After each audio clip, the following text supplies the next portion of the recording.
ఇది వినాయకుని సీజన్ కదా. ఈ వినాయకుని సీజన్లో మీ డోర్ ఎవరైనా నాక్ చేశారనుకుందాం, టక్ టక్ టక్ టక్ అని. మీరు డోర్ తీశారు. డోర్ తీయగానే హాఫ్ మ్యాన్ హాఫ్ ఎలిఫెంట్ వచ్చింది. మీరు వెల్కమ్ అంటారా, భయపడతారా?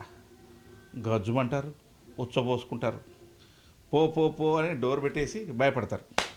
అయితే వచ్చింది వినాయకుడు అని మీరు ఏమంటారు?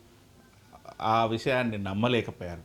మరి మీ కల సాకారం కావాలంటే, మీరు మీ లక్ష్యాన్ని చేరుకోవాలి అంటే, హాఫ్ మ్యాన్ హాఫ్ ఎలిఫెంట్ ఎట్లయితే భగవంతుడు అయ్యాడో, మీ కళకు ఫ్యూయల్ ఏదైతే పోస్తున్నారో, లేదా మిమ్మల్ని మీరు ఎలా నమ్మించుకోలేకపోతున్నారో, రాత్రి పడుకునేటప్పుడు ఒకటి అనుకుంటాం, చేసేటప్పుడు ఒకటి అనుకుంటాం, అది అవ్వదులే అని ఒకసారి అనుకుంటాం, అది అవ్వద్దా అని ఒకసారి అనుకుంటాం.